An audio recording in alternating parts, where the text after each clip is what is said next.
U.S. oil market at tipping point. I've never seen anything like this before. Elon Musk officially is the first trillionaire in the world, and Visa plugs into AI. Welcome to the Foundation. This is current events for June 15th, 2026. I am Sot L, seeker of truth L, speaker of truth L.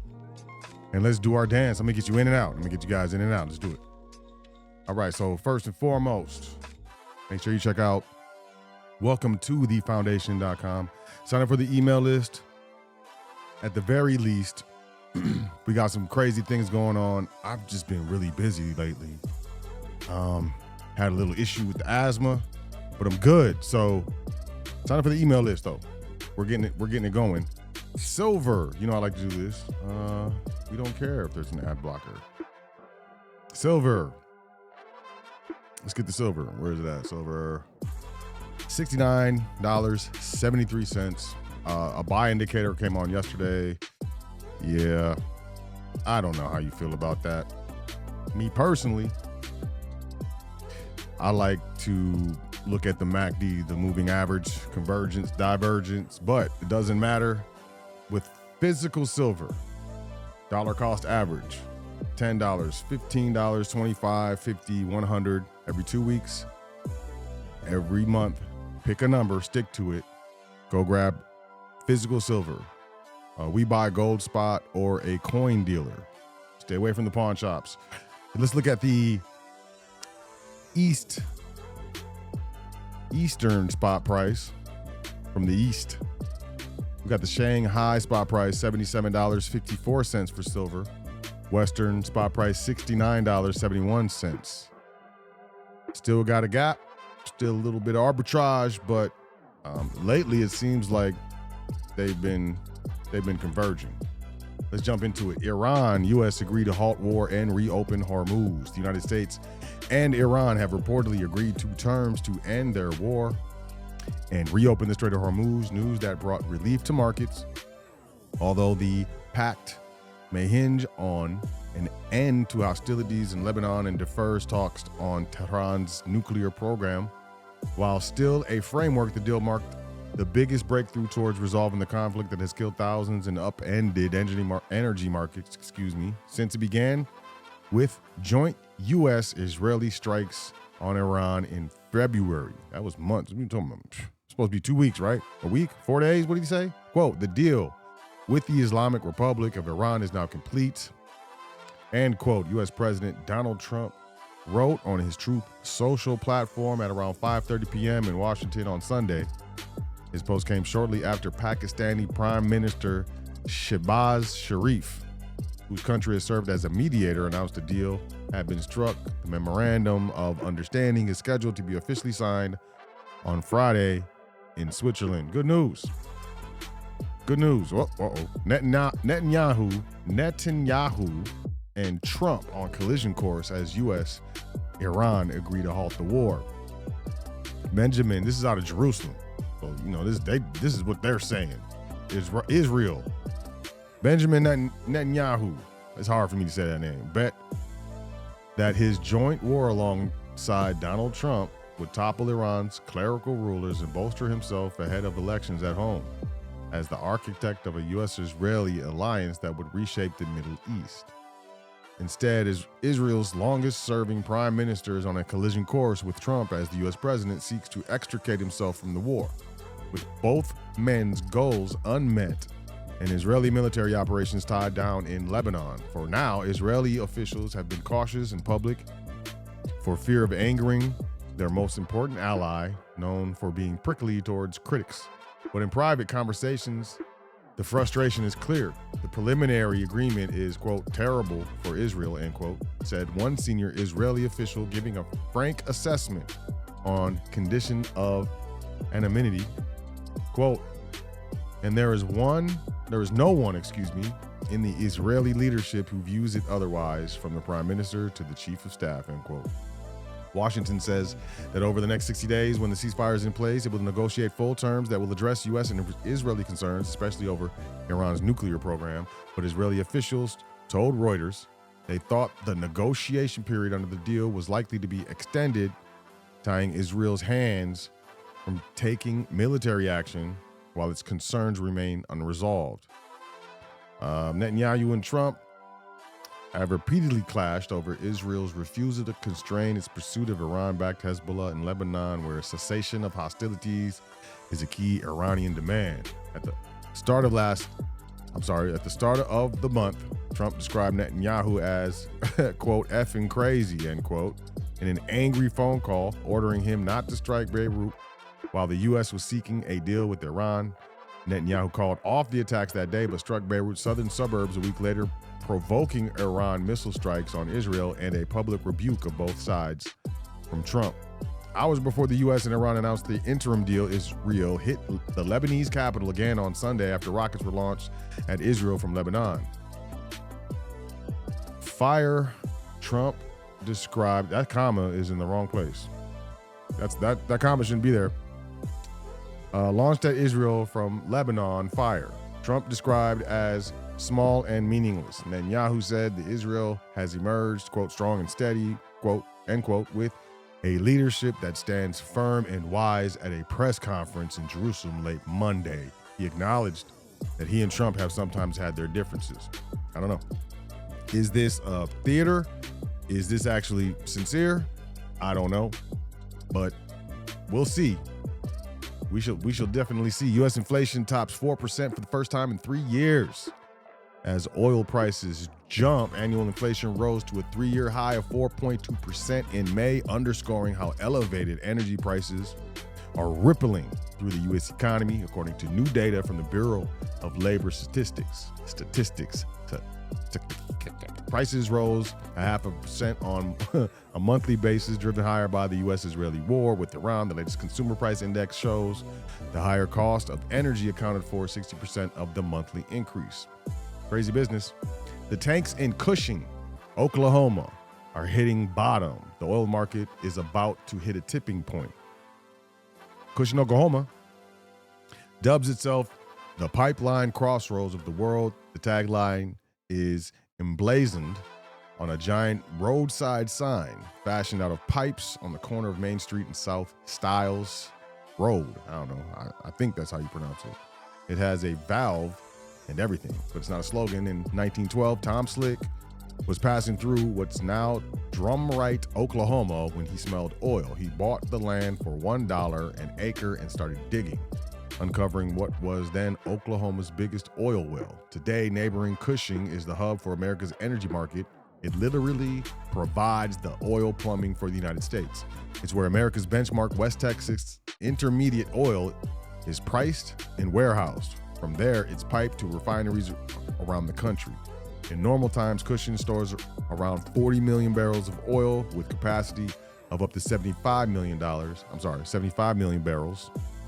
These are not normal times. Cushing's current inventory is 21.6 million barrels, according to the U.S. Energy Information Administration.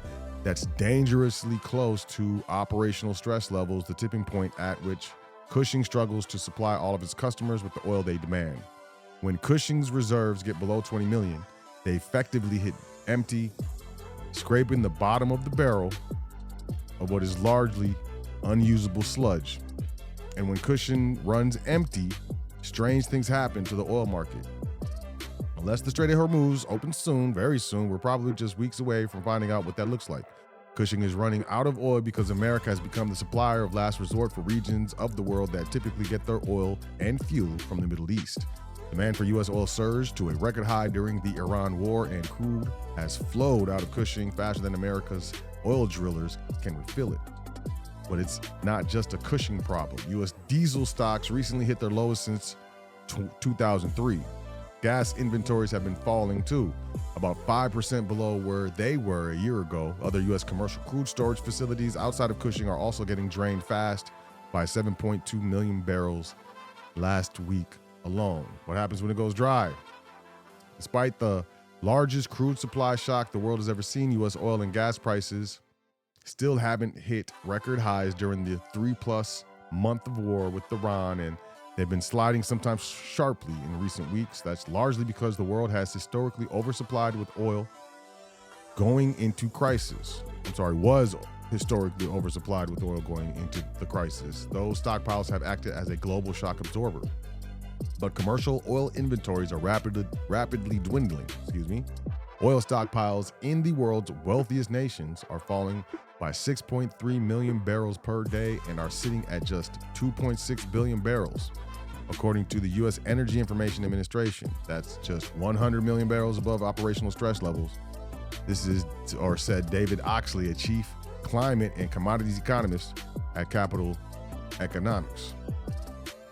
What do y'all think? SpaceX IPO makes Elon Musk the world's first trillionaire. Congratulations. I guess, it's cash, right? It's fiat currency. It's not backed by, but hey, man, whatever floats your boat. Must be it's a world record, guys. Few business leaders have been as deeply embedded in popular culture as Elon Musk, the ambitious entrepreneur who has become a central figure in internet culture and amassed a fortune that has made him the world's first trillionaire. Nice. That IPO really did it for him. What is it? SpaceX, Tesla, he's got that boring company. What else he has? He has the internet, right? What's the name of it? I can't think of the internet. But I know they have satellite internet. I can't think of the name. So that's what he does. So congratulations to that guy. Honda recalls more than 880,000 cars due to a problem with rear suspension components. Honda is recalling more than 800,000 vehicles because rear suspension components may fail and cause drivers to lose control, increasing the chances of a crash or injury. If you lose control, when you lose control, that would definitely increase the chances of a crash. American Honda Motor Company said the recall covers certain 2016 to 2022 Honda Pilot, 2017 to 2023 Ridgeline, 2019 to 2023 Passport, and 2014 to 2020 Acura MDX. And check this out. I think these what do they call them? These years, the range is, I think this range right here is probably the most honest, right? But you see, it all ends in 2022 and it ends in 2023, right? And I would say that's right around. So 2023 models are put out in 2022. 2022 models are put out in 2021. And 2019 to 2021 or so, a lot of stuff was shut down. Stuff wasn't getting. I suggested no one buy vehicles from the Panorama, but hey, people did. The problem centers around a subframe, the rear subframe, which can corrode at suspension mounting points and cause the rear suspension to fail.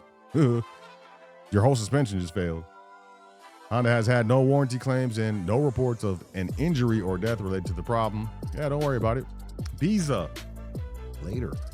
plugs into ChatGPT. Visa plugs its payment network into ChatGPT, letting AI agents shop and pay for users, man. Here we go, man.